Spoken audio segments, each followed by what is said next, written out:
There were times this past season where we could see some tension building between Jonathan Marchessault and head coach Bruce Cassidy.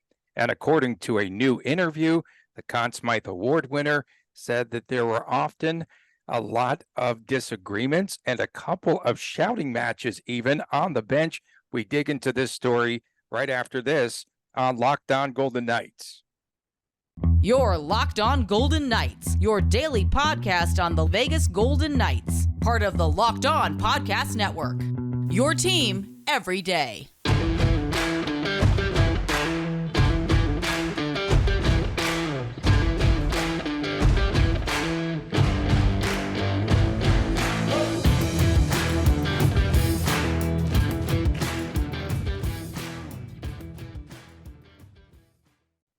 Hi again, everyone. Tony Cardasco and Chris Golick from Las Vegas. Thanks for making us your first listen each and every day. You could find our podcast wherever it's available, and make sure that you do subscribe to the YouTube channel that is Locked On Golden Knights. And you could find us on X. You could find us on X now. Is that like on ecstasy? Yeah, I'm on X. But in any event, at Tony Dasco, at TD Chris G, at Locked On VGK. Juicy story, Chris. Very juicy. And again, never a dull moment here with the VGK. They always give us great content.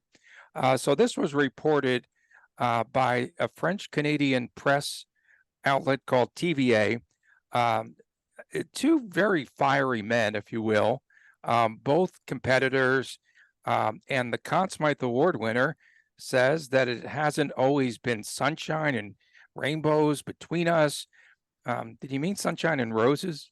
But maybe lost in translation. I don't know. WTF, what the French. So Marchessault also continued. We yelled at each other a couple of times on the bench during games, during the playoffs, but I think that he wanted the best of me, and we managed to be able to work together. What do you make of those remarks? I want to know where the shouting match happened in the playoffs. I think I'll start there. Winnipeg? Was it the Winnipeg game? I guess. I don't know. It was That's going to be my guess. All the weather was pretty good one for of the Winnipeg games early. I guess. So there's a lot of ways to dive into what Marchessault said. And some of this, first of all, it's stuff that happens between player and coach. Marchessault, while I view him as a very kind of laid back and go with the flow type of player, he certainly has his moments where he's going to have plenty of fire and passion. There you go, Condos. Never mind, long story, but plenty of fire and passion can certainly come from Marchessault. We know Bruce Cassidy is not afraid to make a big decision involving any of the forwards or defensemen on the team if things aren't going well. And there were some times we'll kind of dive into a little deeper in this segment where there were some notable, measurable moments where things were not going that well between the two. Well, this is not shocking to me. And to dive into that, we've even seen on the bench a time, and I think you said it was against the Seattle Kraken, where we saw them sort of just jabbing at each other verbally. And then we saw Marchessault finding himself on the bench. Was it for just one period, like a second period? And then you also went to the post-game presser, right, where they did not mention him by name? Yes. Okay, correct. Now I see where you're going with that. So part one, the game against the Seattle Kraken. Golden Knights find themselves down 2-0 pretty quick in the game. Cassidy's not happy, so he takes, it wasn't just Marchessault, but he takes a bunch of the stars, starting with Marchessault, I guess you can say it like that, and basically plants him on the bench. Golden Knights tie the game 2-2, so all of a sudden the spark worked, right? It all came together, but then Cassidy put the lines back together for the rest of the game, and they ended up losing the game. And the oddest thing about that whole weekend is because the Golden Knights had a back-to-back. They had another home game the following night against the Vancouver Canucks, where Cassidy rolled the same lines that failed the night before. So he kind of sent a message, but he didn't really send a message. And so, yeah, that was the strange thing right there. The other situation involving Marchessault, where he wasn't mentioned by name, but definitely was mentioned in theory, if you will, so to speak, The Golden Knights played the Buffalo Sabres at a home game, late October, November, something like that. I forgot the exact date. And there was the first goal of the game that the Sabres got, where I believe it was Tage Thompson comes up the wing. And I think Tuck started the play, actually. So I think it was Tuck to Thompson. Thompson passes across to Skinner in the slot, and Skinner comes right down Broadway and gets a goal. So after the game, Cassidy is kind of tearing apart the team in a kind of calm but analytical way. And he said, that first goal, we got a veteran who, has a stick in the wrong lane. And we all kind of looked at each other trying to figure out what he was referencing. And then I think it was Ben Goetz, I forgot how you say his name, but I think he pulled us all aside after the interviews were over and showed us on video. And basically, Marchessault had his stick facing the points instead of facing the high danger slot area where almost every goal seems to be scored from nowadays. So that's just two occurrences right there. Obviously, there was a lot more if Marchessault was willing to bring it up in this interview. You know that there had to be several occurrences of BLTs with Bill Foley, because this is one of his favorites. It's his pet, and I'm sure that Foley's very much aware of it. Marchessault also saying that he's not the one that he has loved the most. It had to be Gerard Gallant, right? His number one of the three. Had to have been. Gerard Gallant, he's definitely he loved the players coach of the three coaches the Golden Knights had. Although Pete DeBoer maybe is probably more of a players coach because he just lets everyone kind of do whatever they want. Where Gallant was a veteran coach, but fiery in his same notion. A couple of the other things that were kind of interesting about this interview were the comments about the extension when he was asked. Basically, the quote was, "No negotiations. Sometimes the Golden Knights like to take their time with that. We will see what it will give." Basically, yeah. Okay, and you keep saying, "Nah, he's just going to re-sign for 5.5, whatever." Okay, and Karlsson's going to make more money. No. Troy Terry, 7 times $7 million. That's Marchessault money. He will make $7 million, be it with VGK or somewhere else. If he's going to get $7 million, it's not going to be in Vegas. I don't think. I mean, Marchessault's going to be 33 years old when his contract expires. Vegas Golden Knights fans, this is what I said in Vegas Hockey Now. This is, first of all, I compared this whole interview to like a weird breakup situation. So basically the comments about the weather and all of that, I think we got the best out of each other, blah, blah, blah. And then basically my response to that was, it kind of seems like a breakup when one partner says, "Hey, I'm always going to love you, but maybe we'd better off otherwise." Let the leveraging begin. Right. But then the next comment, next comment, "He's a coach that I respect. We won together, so he will always have my respect." Right. That's the why we'll always be friends part. We'll always be friends. So listen, folks, there is a very reasonable chance that Marchessault is in his final. Is he positioning himself? He probably is. I mean, it's all posturing. It's all the game within the game. And the Golden Knights don't need to rush it. He's under contract. So it's not like Marchessault can do anything about it until the season ends. So the Golden Knights can wait and see how the season goes. And if things don't go well, I mean, there could be a Stanley Cup hangover. Marchessault could be a real nice trade piece for someone else that could return, either a draft pick or something better, something younger, right? Like, I don't know, like an Ivan Barbashev type, something along those lines. I mean, we've seen the Golden Knights do this time and time again, starting with Marc-Andre Fleury, Robin Leonard, $2 million cheaper and 4 or 5 years younger. Go figure. I'm not 100% sure, but I'm pretty sure Robin Leonard, there's a sizable age gap between the two. Riley Smith, Ivan Barbashev, same thing. Max Pacioretty traded for absolutely nothing, so the Golden Knights could have the finances to, oddly enough, retain Riley Smith and some other players too. So, Kelly McCrimmon doesn't care. He doesn't care if the Golden Knights won a Stanley Cup. He doesn't care that Marchessault is one of the unspoken heroes. Well, he's probably a spoken hero now, but you know what I'm saying. He's a much spoken hero now, definitely a lot louder. But it doesn't matter. Kelly McCrimmon will be unapologetic. He will have zero emotion when it comes time to evaluate what the best is for the Golden Knights in a long-term situation. And if that means Jonathan Marchessault being traded in February, being traded at the trade deadline, or being re-signed at whatever the number is, that's what's going to happen. So, Right. That's we'll wait and see how this all shakes out. I mean, you can fight with your coach, he said, but if you shine like this on the ice, it's probably because he's doing something right. There is some respect there, but I do remember. No doubt. There's a ton of respect. But remember, though, that Marchessault also had said that he said that Bruce Cassidy would start yelling even after the first shift, which was the fourth line. If they didn't get it was sort of like the tone was set. And I think that really annoyed him because he did in that one interview that we discussed about Marchessault, he did make mention of that. And he said then he would just really get into you. And he's like, hey, coach, I haven't even been on the ice yet. I should not be accountable for what just happened with the fourth liners. And then he did say, and we know that Cassidy's very intense, but he did say that Cassidy cooled down during the Stanley Cup Finals. And he said he finally coached and made a lot of adjustments.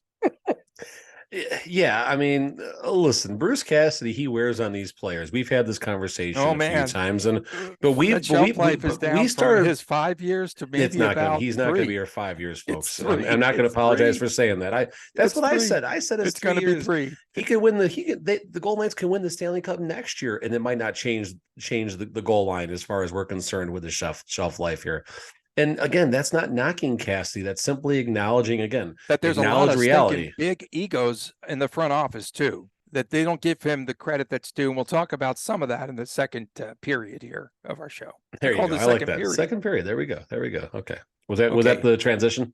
No, not really, but a 10-game point streak now for Marchessault heading into next season, and hopefully they could get things right. And we had a discussion already on this show early about, hey, now is a good time to start discussions for what is going to happen when Marchessault becomes a free agent, unrestricted, at the end of this next season. Coming up next, made man McPhee. George McPhee believes that VGK is in pretty good shape to repeat. We'll talk about that when we return right here on Locked On Golden Knights. Today's episode brought to you by a product that we literally use each and every day that's called AG1, and it's by Athletic Greens. And maybe you're like us, you're always trying to eat on the run and what have you.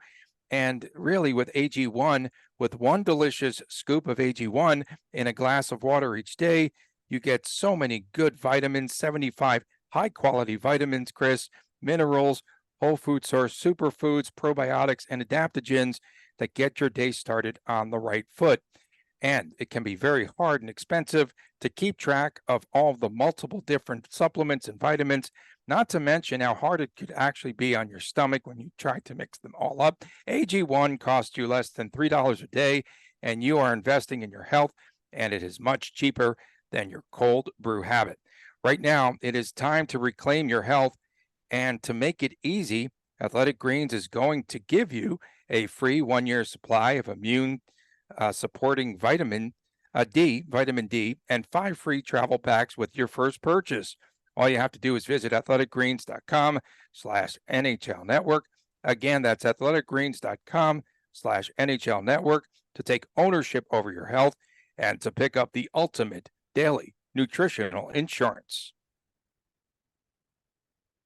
Welcome back. Locked On Golden Knights from Las Vegas. Tony Cardasco and Chris Golick with you. And please be mindful that we're down to the 3-day-a-week schedule. When do we go back? Early in September sometime, probably? Yeah, probably September 1, give or take, I'd have to guess. Yeah. Well, sometimes I like the extra time off, and other days there's a lot of really good, juicy content that we could provide. So, no love for the hat. Did you not get your care package yet? I got my care package, and later in this week, we're going to be talking about our sponsor, Birddogs. Ooh, it's going to be cool. Ooh. And do we still have Birddogs right there? See? Okay, so George McPhee telling NHL.com last week he believes that VGK can run it back as league champions. He said that he feels as though they've got a good team. They just proved it.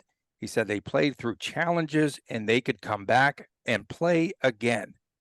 And he said that he was talking about bringing back the entire team, and he feels that that's an asset. And well, the one thing that was a little shocking by the made man, McPhee, he said that VGK played under the radar. Under what radar? Were they playing under the radar this season? I don't think Little so. bits. I mean, How? okay, who was talking about them as a Stanley Cup contender? Okay, was that it? I mean, sure. I mean, as much They as were a up there in lightning the rod Pacific that's around the Division. Golden Knights, Yeah. it I was mean, there was actually a a lot pretty of quiet hatred. season. I should have said there's a lot of hatred towards Well, but that's VGK, but every year. It doesn't matter. But I mean, honestly, the Golden Knights really didn't get on the radar until Mark Stone. I'll let you say it the way you want, but Stowaway. until Mark Stone got his injury and started missing time, that's really when the attention came back onto the Golden Knights. But that's also kind of aligns from when the Golden Knights went through a real dry spell in January and up to the All-Star break. And then obviously everything turned around post All-Star break. Okay, so here's where I get a little tweaked because I don't feel that Bruce Cassidy gets his due from the front office. Again, when they were talking about the Stanley Cup, it took them 8th, 9th, 10th paragraph to even mention Cassidy. And let's face it, I mean, they only win the Stanley Cup, I believe still, I'll always believe, because of Bruce Cassidy, Absolutely. because of him. So McPhee said VGK, again, he talked about Jack Eichel and his improvement and how he improved on defense. He said we didn't know this about his game, that he could be that good defensively. He said he and Cassidy, Eichel and Cassidy, worked together, and Eichel's really darn good. How do you not see the potential in Jack Eichel's defensive game when you're trading for a $10 million player? That's bizarre. It's bizarre, but then there's also, so I wrote an article not comparing, Where's but this kind article? of Said Vegas article. Hockey Now. Sorry, I'll get better at this media thing. An article I wrote for Vegas Hockey Now, and it was passing the torch, Bergeron to Jack Eichel. Now, a big commonality between Jack Eichel and Bergeron is Bruce Cassidy. Let's be clear. Bergeron, amazing player, the best two-way player probably of all time. Cassidy had a role in that, but Cassidy did not make Bergeron, he helped his game, but let's be clear about this. But Cassidy also knows Bergeron pretty well and knows his game pretty well. Did some stat digging for the article on Money Puck. There it is. And Jack Eichel only took, I want to say, like 9% of his shifts in his last full healthy Sabres season. Only took like 9% of his starting shifts from the defensive zone. In Vegas last season, he was over 12.5% in the defensive zone. I could be a little bit off on my numbers, but there certainly was a noteworthy season over season type of increase. So the Golden Knights are, if you're starting in the defensive zone, they're trusting his defensive ability. Now, if we're going to knock him down a little bit, obviously Cassidy has also mentioned his faceoffs do need to improve a little bit. But I just don't understand how all the scouting they do. I mean, they knew everything about Ivan Barbashev, who is not a $10 million player. They scouted him 40-something times. If you listen to McCrimmon and McPhee, they knew everything about his game. You're going to tell me they didn't know Jack Eichel could play decent defense? That's a little weird to me. Did they just get lucky on that one? Yeah, but again, just what's noticeable to me is just that they do not give the props ever, it appears to me. And maybe I'm just sensitive and wanting to hear. They don't give the props to you, you said? To Cassidy. Oh, you said to me, but I know what you're saying. To me, I'm saying they never give them to Cassidy. They don't give props to Cassidy. They don't. And then, one of the reasons why George McPhee said that he believes that they could repeat again as Stanley Cup champions was because we're not an old team, we're not a young team, we're just the right team, the right mix. It is a good mix, a good mixture. But do you still believe, because I start to believe this, all this talk about we're just going to keep the team we had, keep everyone together, minus Riley Smith, who we really loved and adored. That's what he said. Do you feel that they're going to just stand pat? I don't. I still say there could be one more move before the start of the season. There always could be one more move as far as Kelly McCrimmon is concerned. And if there is an opportunity at any given point to improve this roster, McCrimmon's going to do it. That's just the nature of the beast. And I'm thankful that we're in a market where we don't have ownership and management who is content just to kind of wait and see how things go. Now, that said, I do think they're going to wait and see how things go, particularly in the goaltending departments. If there is when and if and when, hopefully neither of which, but if there is a long-term injury in the goalie position, I don't think McCrimmon is ready to say, okay, Jiri Patera, here you go. You're here, kid.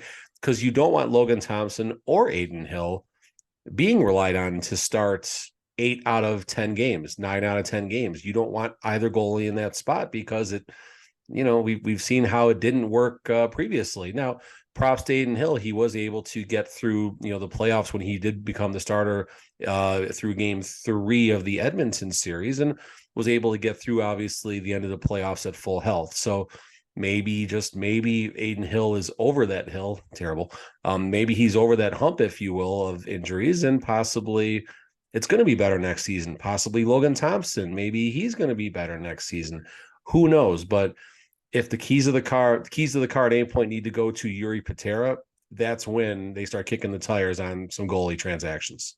Coming up on Tuesday, August the 8th from 2 to 4 p.m., you have both Logan Thompson and Adin Hill together with the Stanley Cup up there in Calgary, and they have a meet and greet as they bring the Stanley Cup to their childhood rink. Pretty awesome. It's pretty funny, actually, because I still say there's going to be okay, that's the last time I think they'll play nice, and then it's going to be very competitive.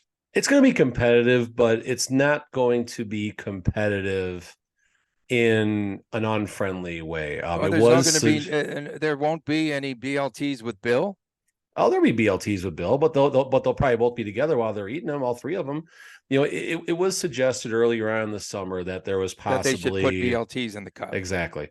It was suggested earlier in the summer that maybe Logan Thompson was not entirely happy about the Adin Hill extension and the fact that Adin Hill is the presumed starter of this team all of a sudden. And then Logan Thompson himself put out this statement. Just leave it at that. Basically saying, no, everything is good. Me and Adin Hill, we're buddy. It's going to be fun. Whatever terminology he used. It'll be a good, healthy competition between the two. And I think both of them deep down know the net's going to be chopped pretty close at a 55-45, 60-40-ish splits. And honestly, I don't think it's going to matter. Thompson. You still say Thompson. I am still saying Thompson, but I think it's going to be more or less the healthy goalie. I think it's going to be and the healthy goalie. Hot hand. But honestly, after the first month, it may not matter. It just might be a conditioning thing. 2 on, 2 off, 2 on, 2 off, 1 on, 1 off, however they want to do it. The hot hand will certainly be there. But I really think, let's just assume for a second, they're both going to be healthy for the entire season. You're looking at probably 38 to 44 starts. God, I hope I got that math right, but you're looking at a very close mix in the starts. Okay, coming up next, why the Pittsburgh Penguins are winning the off season.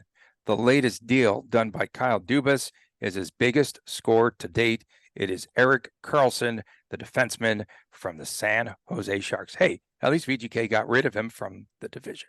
Back with more right after this on Locked On Golden Knights.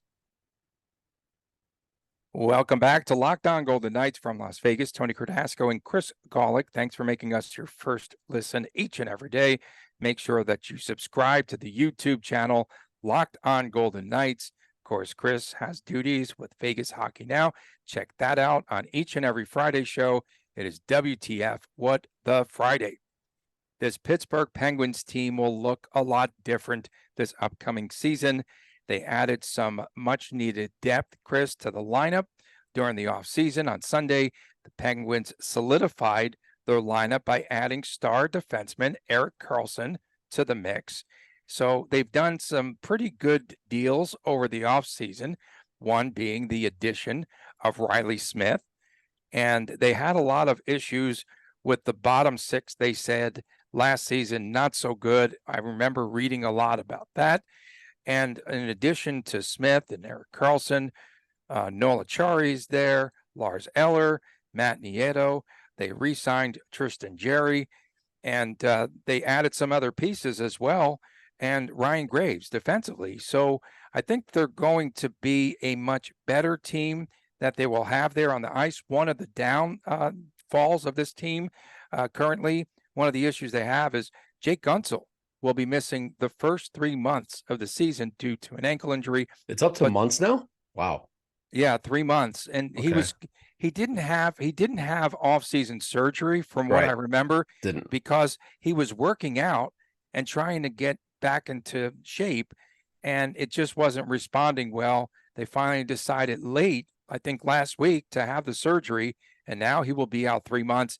But what does the addition of Erik Karlsson do to this Penguins team? Makes him older.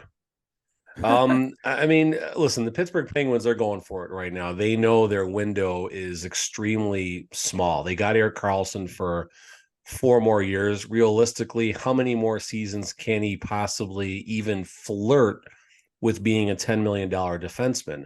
I say 10 million because his contract is actually 11.5 million. The San Jose Sharks are eating 1.5 million approximately for the next 4 seasons. So they were able to negotiate a little bit of a payback, I guess you can, whatever terminology, retention. As far as the Penguins, like, did they win the deal? Did the Sharks win the deal? And Canadians were involved as well. I mean, my perspective was if the Sharks could have walked away with Erik Karlsson, come back with a first-round pick and whatever salary dumps, because they got a couple salary dumps as a result of this, which you knew was going to happen. But if they're only retaining 1.5 for 4 seasons and getting a first out of it, I think that's good for the Sharks. They're certainly in a good spot right now as far as their rebuild goes. They finally got rid of the last crazy expensive piece. Of course, you still got like Tomas Hertl and stuff like that there. We'll see if he's makes it through the season as a Shark or if something else happens and they kind of keep on shedding their skins, so to speak. Penguins, though, they're getting older. They're getting older. And if they don't do it this season or next season, they're going to be paying pretty dearly for that $10 million a year hit on Erik Karlsson in years 3 and 4 of his contract.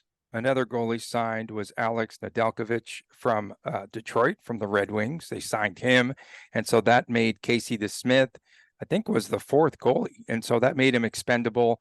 And so he was involved in the trade that sent him. They needed a dance partner, and so of course he went to Montreal. And then you said Pittsburgh gave up a 2024 first-round pick to San Jose, Michael Granlund, and defenseman Jan Rutta. And now I think this is a team, though, when you look at them on paper, right, they do now have what VGK has. Just hear me out here for a moment. The strength up the middle with Crosby, with Malkin, Cherry, and Lars Eller. I think they have some better strength up the middle, and they probably solidified the bottom 6 a little bit more. And the East is just so tough. And Boston won't be the Boston team that we saw this past season.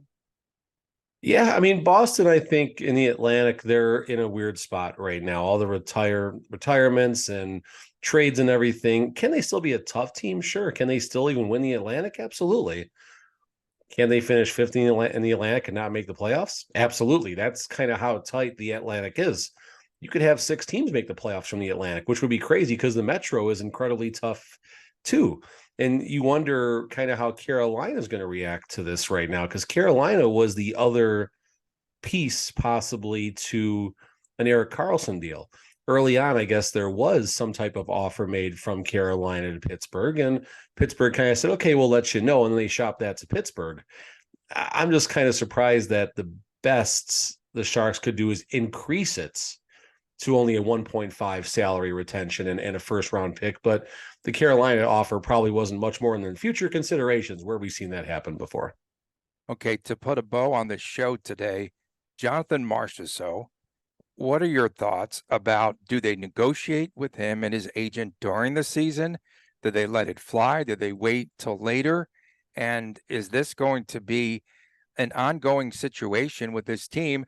Do matters intensify also between Cassidy and Marchessault? Hey, everyone's going to be reading all these comments too. And who knows how the organization is going to react? I guess my first question is, how many VGK veterans have we heard about getting deals now extensions announced once the season starts. I'm drawing a blank right now. I'm sure it's happened before. I'm just drawing a blank at the moment. I think they're going to wait it out. I don't think Marchessault is going to say a whole lot about it. Definitely once the season starts, I don't think he'll say a word about it, honestly. It depends on Marchessault. It really depends on Marchessault. If he's going to want Troy Terry type money, that's $7 million plus as a 33-year-old Conn Smythe Stanley Cup winner, I don't think he's going to be in Vegas via trade or via walking in free agency. If he's willing to say, okay, I'll take, I got my family here. I've done a lot of great things here. I just want to stay in Vegas, come back at $5 million again. I think all day you sign him at that. He's not coming back at 5. I don't think so. No, but there's no way. I really don't believe it. The comments in this article make me agree with you more than maybe I would have yesterday. Okay, what is the ceiling for Jonathan Marchessault this season? He was an absolute terror. He's playing on the best line in the Pacific Division, perhaps in the Western Conference, right? Things that Kelly McCrimmon know. Okay, well, so yeah, what's his ceiling going to be? I think he's up for a monster 30, 40, 30 goals, 40 assists. I think he could be in the high 60s to 70. I have to agree with you there. And I think that that's going to make him even more valuable, and he's going to climb the ladder. And even if it's on term, a couple of years or 1 year, salary cap does go up. And that's why we thought they might have begun the conversations early. So that happens. And VGK, I'm saying, if they want to keep him, if he's once a misfit, always a misfit, they're going to have to start working on that's garbage. I'm over that talk. But I like to get you stirred up. No. It's just, this once it's what it is. This is professional sports, and we're in Vegas with a team who is willing to make the big move, and the fans may not like it. But last time I checked, T-Mobile averages 105%, capacity per game, and there's going to be a Stanley Cup winning logo on the ice and a Stanley Cup banner hanging from the ceiling. So I'm not there at the fight. Yeah, not going to question a whole lot. Well, I saw the one that they have up. Stanley Cup. I know they're not taking that down. They're just going to leave that up. I like that. Chandler Stevenson. We're running low on time right now, but Chandler Stevenson is also up for an extension, or his contract is up, I should say, and he's a bargain at 3-1, 275, whatever the number is. I thought it was a little over 3, but yeah, it's very team friendly, whatever it is. He can make as much or even more possibly than Marchessault. Oh, not more. No way. No. Will someone offer him 6? Will someone offer Chandler? Chandler Stevenson $6 million? 5.5. 5.5, maybe. With the inflated salary cap, I'll take the over on 6, just because the cap is moving. Yeah, and the cap is moving. Current world, $5 million. Do we know about by how much? I thought $4 million, but I don't know if it's official until the season ends and stuff like that. But I thought $4 million is the number, or up to $5 million even. It could be up to $92 million in the next 2.5 seasons, basically. That would be pretty good. Yeah, I'm curious to see how that impacts the game. There's still a lot of free agents that are out there, and they're going to have to get signed here pretty soon. For my man, Chris Golick, I'm Tony Cardasco. We appreciate everyone tuning in, especially our everydayers. Thank you so much for tuning in each and every day. On Wednesday, I will be back on TMZ too. Okay. I know you're looking for. I hope there's. It's got to be Taylor Swift. It's got to be a Taylor Swift. I hope there's a good Taylor Swift story. We appreciate you tuning in. We'll see you again on Wednesday right here on Locked On Golden Knights. Take care.